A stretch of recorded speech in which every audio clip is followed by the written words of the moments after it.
स्वागत करता हूँ आज की इस क्लास में आप सभी का। आज की क्लास में हम 20 MCQs हैं, मिक्स हैं, उनको डिस्कस करेंगे।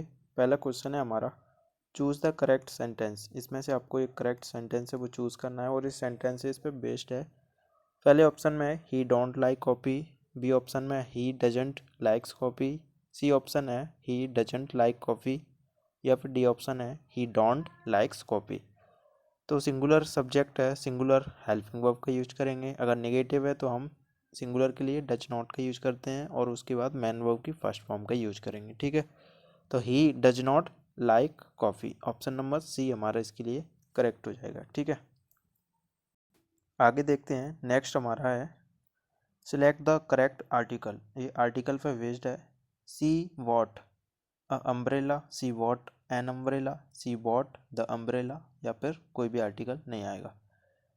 वॉट अम्ब्रेला, अम्ब्रेला क्या है, एक हम साउंड कैसा दे रहा है, एक वोवेल साउंड दे रहा है। इसमें आ का साउंड आ रहा है और आ मतलब ए ई आई ओ यू, अगर इनका साउंड आता है तो वो वोवेल कहलाता है। और वोवेल अगर साउंड करता है तो उससे पहले हमें क्या यूज करना होता है, एन का यूज करना होता है। तो ऑप्शन नंबर कौन सा करेक्ट हुआ इसके लिए, ऑप्शन नंबर बी इसके लिए करेक्ट हो जाएगा, एन। तीसरा क्वेश्चन है हमारा, आइडेंटिफाई द सेंटेंस। टेंस को आइडेंटिफाई करना है। ठीक है, इसमें इस सेंटेंस लिखा हुआ है she has finished her work. She has H लगाया, उसके बाद V3 का यूज किया गया है, फर्स्ट पार्टिसिपल बोलेंगे। ठीक है, तो हैज़ फिनिश्ड मतलब V3 का यूज किया गया है। और हैज़ ऐप का यूज किस में करते हैं, हम परफेक्ट के सेंटेंसेस में करते हैं। ठीक है, और उसी के साथ हम वर्ब की थर्ड फॉर्म का यूज करते हैं। तो ये कौन सा हुआ, प्रेजेंट परफेक्ट सेंटेंस हुआ है ना, हैज़ लगाए तो ये कौन सा है, प्रेजेंट परफेक्ट टेंस। तो ऑप्शन नंबर कौन सा, बी करेक्ट होगा। अगर हैज़ की जगह हैड होता तो वो कौन सा होता, वो होता पास्ट परफेक्ट। अगर वहीं पे विल हैव होता तो वो क्या कहलाता, फिर फ्यूचर परफेक्ट। तो अभी के लिए राइट आंसर कौन सा हुआ, ऑप्शन नंबर बी। नेक्स्ट हमारा फोर्थ क्वेश्चन है, फिल इन द ब्लैंक में आपको फिल करना है वर्ब की कौन सी करेक्ट फॉर्म होगी। I go to Delhi last week. अब लास्ट वीक से समझ में आया कि पास्ट के सेंटेंस या पास्ट की सिचुएशन की बात कर रहा है, देन हमें क्या यूज करना होगा, वर्ब की पास्ट फॉर्म का यूज करेंगे, बेंट होगा, है ना। तो I went to Delhi last week. तो राइट आंसर कौन सा हुआ हमारा, ऑप्शन नंबर बी। नेक्स्ट हमारा चूज द करेक्ट प्रपोजिशन। आपको इसमें से प्रपोजिशन का यूज करना है, कौन सी इसके लिए करेक्ट होगी। He is good at mathematics, he is good on mathematics, he is good in mathematics, या फिर he is good for mathematics. When you are good at something, है ना, तब आपको एट प्रपोजिशन की यूज करना पड़ेगा। ठीक है, जब आप किसी चीज़ में अच्छे होते हैं तो उस सिचुएशन में आपको एट प्रपोजिशन की यूज करना होगा। मतलब आप किसी चीज़ में अच्छे हैं, पढ़ने में, लिखने में, या फिर कोई गेम खेलने में, तो वो क्या दिखा रहा है, आपकी पर्सनालिटी, क्वालिटी, कुछ भी बोल सकते हैं इस तरीके से। तो उसको दिखाने के लिए हमें एट प्रपोजिशन का यूज करना होता है। ठीक है, तो मैं मैथ में अच्छा हूँ, या फिर वो मैथ में अच्छा है, या फिर वो अच्छा खेलता है, या फिर अच्छा बजाता है। ठीक है, तो इस तरह की जो सिचुएशन होगी उसमें आपको एट प्रपोजिशन का यूज करना होगा। तो then the right answer is option number A, he is good at mathematics. Next देखते हैं हम, सिक्स नंबर क्या है हमारा, फिक द करेक्ट फॉर्म। आपको करेक्ट फॉर्म का इसमें से फिल करना है। They was playing cricket when it started running. मतलब वे क्रिकेट खेल रहे थे जब बारिश स्टार्ट हो गई थी। ठीक है, इसमें क्या आएगा, दे एक प्लूरल है तो प्लूरल ही हम इस पर यूज करेंगे, है ना। आर होगा या फिर बर होगा, वॉज और भी तो होगा नहीं। ठीक है, तो they are playing cricket when it started running, या फिर they were playing when cricket when it started running. तो क्या होगा, ऑप्शन नंबर बी करेक्ट होगा। इस सेंटेंस से पता चल रहा है, क्योंकि पास्ट के लिए बता रहा है, व्हेन इट स्टार्टेड रनिंग, है ना। जैसे ही बारिश स्टार्ट हुई, या फिर जब बारिश स्टार्ट हुई, कब, जब वो क्रिकेट खेल रहे थे, क्रिकेट खेल रहे थे तब की बात कर रहे हैं। तो पास्ट की सिचुएशन बता रहा है ना। प्रेजेंट के लिए आर का यूज करते हैं हम, तो पास्ट के लिए हम बर का यूज करेंगे। तो देवर प्लेइंग क्रिकेट, वे क्रिकेट खेल रहे थे जब बारिश शुरू हो गई, या बर या फिर पानी गिरना शुरू हो गया। ठीक है, तो इसके लिए कौन सा करेक्ट हुआ, ऑप्शन नंबर बी। नेक्स्ट हमारा चूज द करेक्ट ऑप्शन। इसमें से आपको करेक्ट ऑप्शन है वो फिल करना है, the book on the table. ठीक है, इसमें ऑन भी एक प्रपोजिशन हो गई, है ना। किसी की पोजीशन स्थिति को बताने के लिए, तो बुक कहाँ पर रखी है, टेबल के ऊपर रखी है। जब टेबल के ऊपर रखी हुई होगी कोई चीज़ या उसको टच करके, तो उसके लिए हम ऑन प्रपोजिशन की यूज करते हैं। लेकिन इस क्वेश्चन में हमें ऑप्शन से आपको फिल करके इसको करेक्ट करना है, क्या इसके लिए करेक्ट होगा। The book on the table is mine, are mine, were mine या फिर बी माइन। वो क्या बता रहा है, इंडिकेट कर रहा है किसकी तरफ, टेबल पे बुक रखी है उसकी तरफ। फॉर एग्जांपल ये टेबल है, यहाँ पे ये लैग लगा दी, यहाँ पे ये बुक रखी हुई है, ठीक है। और एक व्यक्ति है कोई, या फिर मैं ही बोल सकता हूँ, ठीक है। यहाँ पे मान के चलिए व्यक्ति है, ये बोल रहा है जो बुक रखी है इसकी तरफ इशारा करते हुए बोल रहा है the book on the table, जो बुक हैं जो टेबल पर हैं, is mine, are mine, were mine या फिर बी माइन। अब यहाँ पर ये किसके हिसाब से लगेगा, ये किसी व्यक्ति के लिए लगेगा, क्योंकि सिंगुलर व्यक्ति बात कर रहा है ना, ये अकेला, तो खुद के लिए इज लगाएगा वो।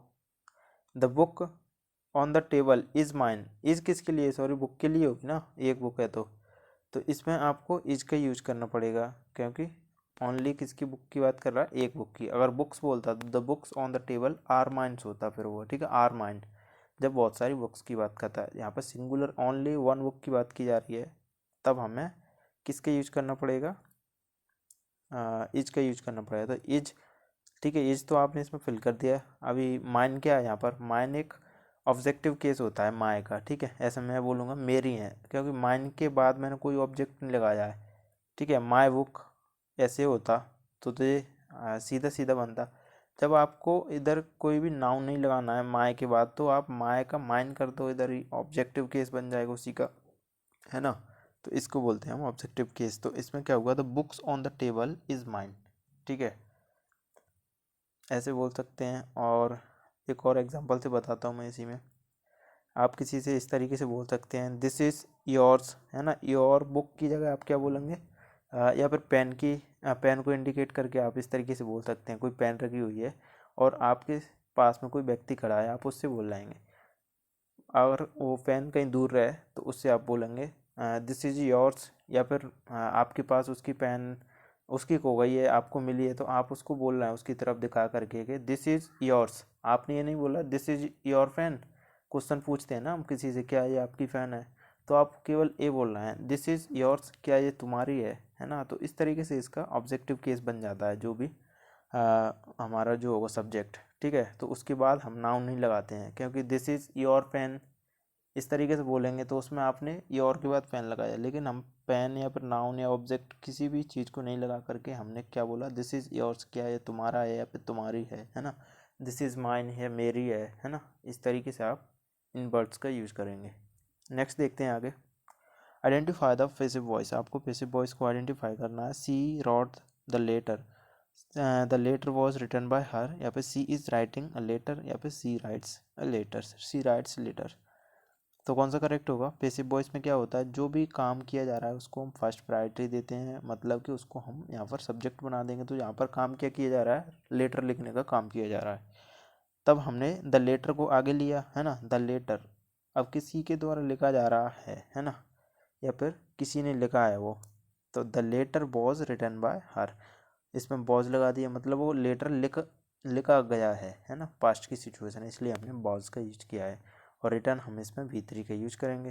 देन उसके बाद क्या लगाएंगे, जो सब्जेक्ट है उसको हम ऑब्जेक्ट बना देंगे, है ना। सी का क्या हो जाएगा, इधर हर हो जाएगा। तो ऑप्शन नंबर कौन सा करेक्ट हुआ, option number B is the correct option for 8 number question, ठीक है।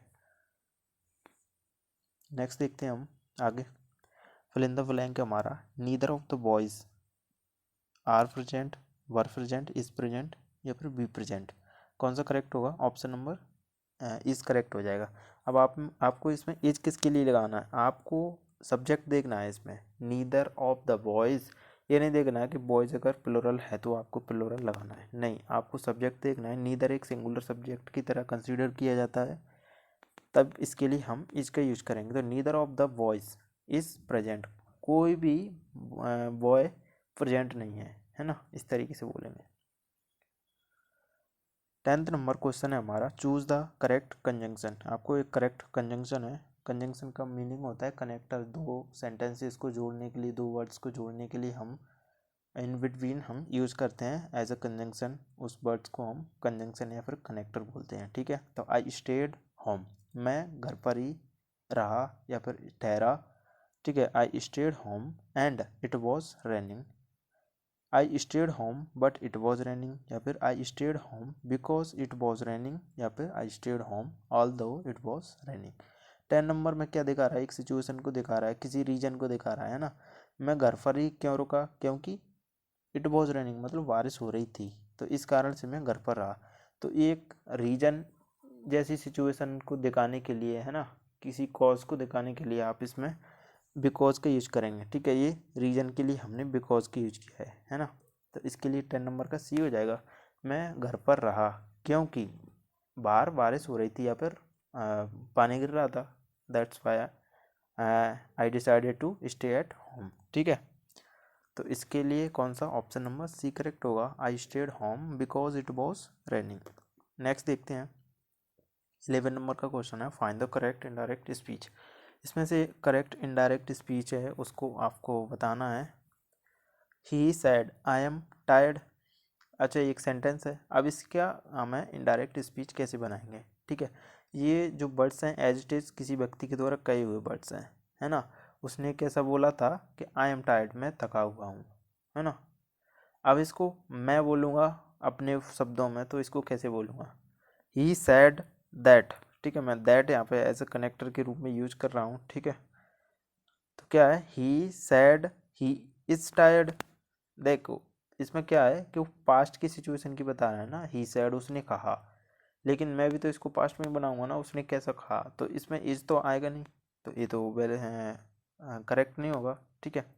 बी ऑप्शन ट्राई करते हैं, ही सैड दैट, ठीक है यहाँ तक ठीक है। He said that he was tired, अब ये सही है ना, उसने कहा, है ना। यहाँ पर सैड से पता चला है कि पास्ट की सिचुएशन को बता रहा था, तो यहाँ पर हमने वॉज लगाया है उसके लिए, क्योंकि पास्ट की सिचुएशन के लिए। तो he said that he was tired, उसने कहा कि वह थका हुआ था, ठीक है। तो ये इसके लिए करेक्ट इनडायरेक्ट स्पीच होगी, है ना। नेक्स्ट देखते हैं आगे, choose the correct comparative form. आपको करेक्ट कंपैरेटिव फॉर्म का बताना है इसमें से।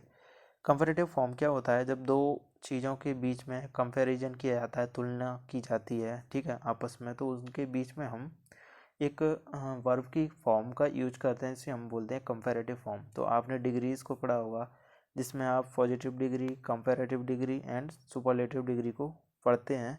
तो उसी में से ये है कौन सा, ये कंपैरेटिव फॉर्म वाला सेंटेंस है।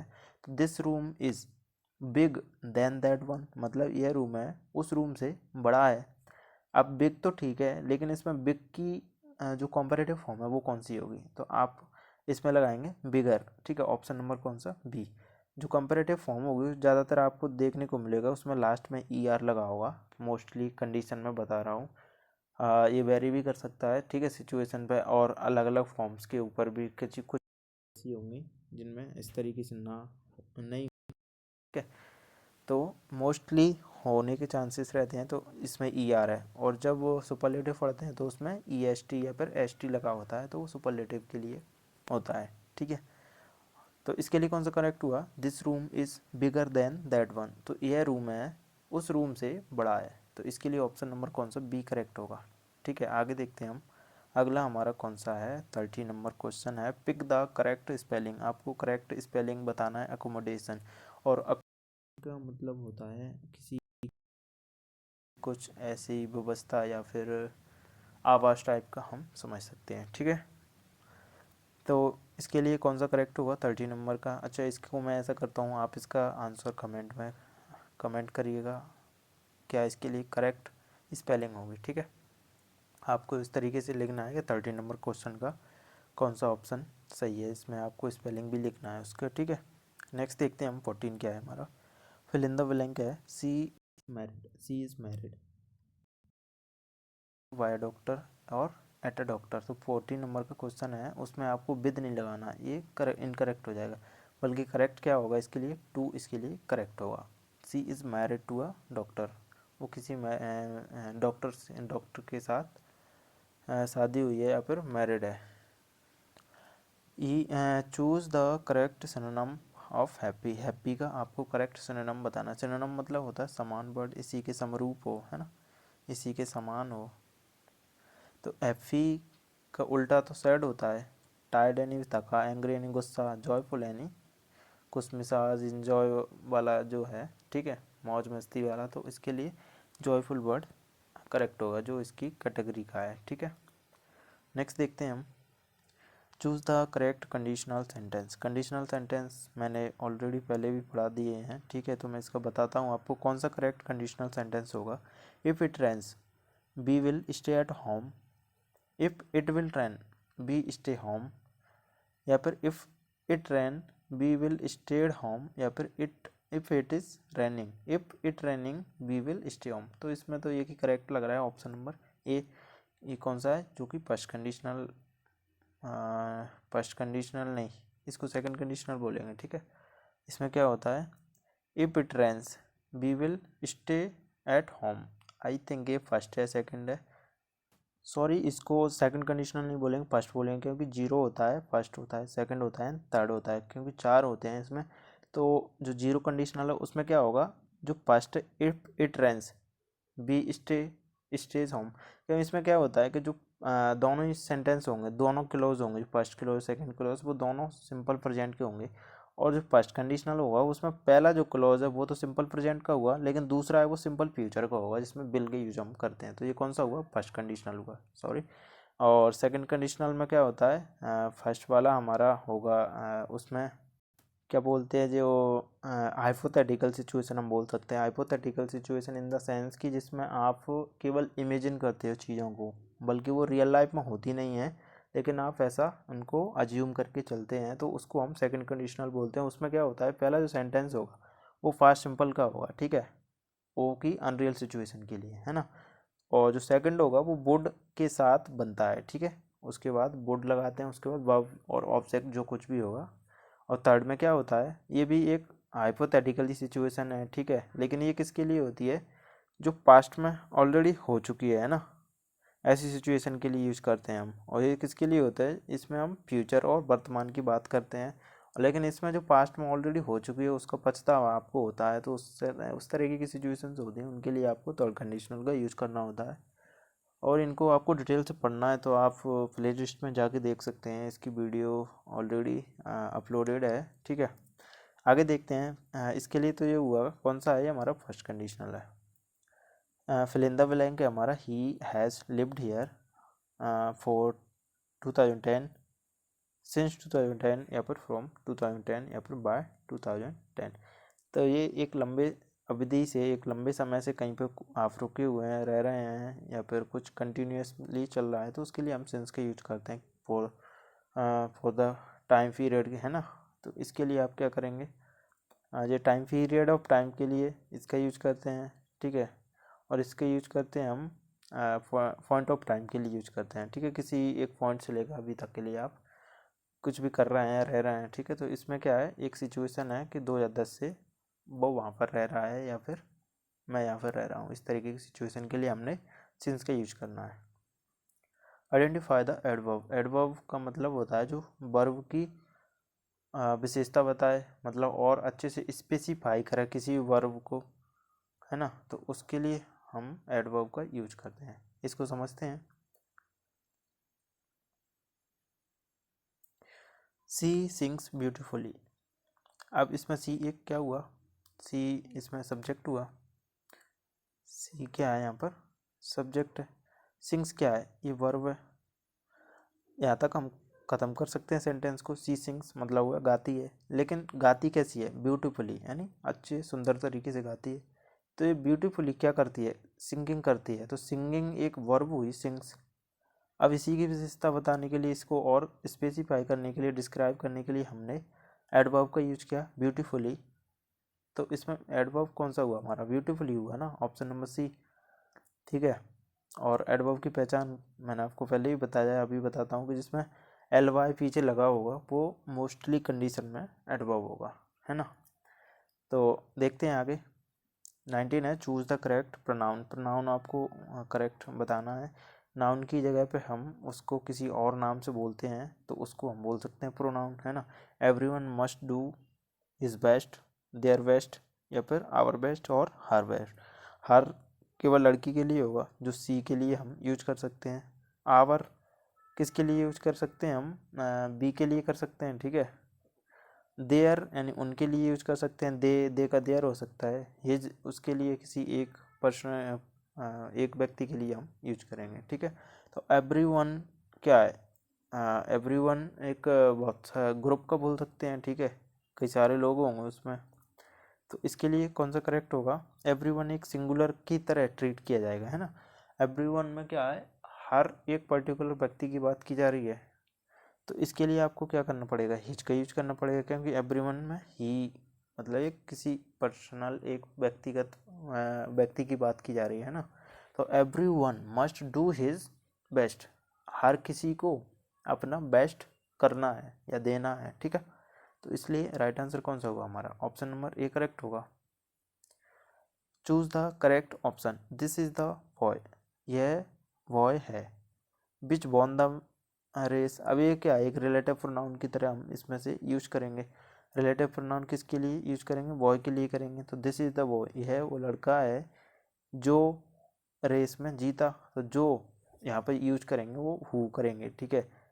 तो राइट आंसर कौन सा हुआ, ऑप्शन नंबर बी करेक्ट होगा। तो आज की क्लास में हमने 20 MCQs थे, उनको डिस्कस किया। वीडियो आपको अच्छी लगी तो इसको लाइक करना, ठीक है। तो आज की इस क्लास को यहीं पे वाइंड अप करते हैं, मिलते हैं किसी अगली नई वीडियो में। तब तक के लिए बाय बाय।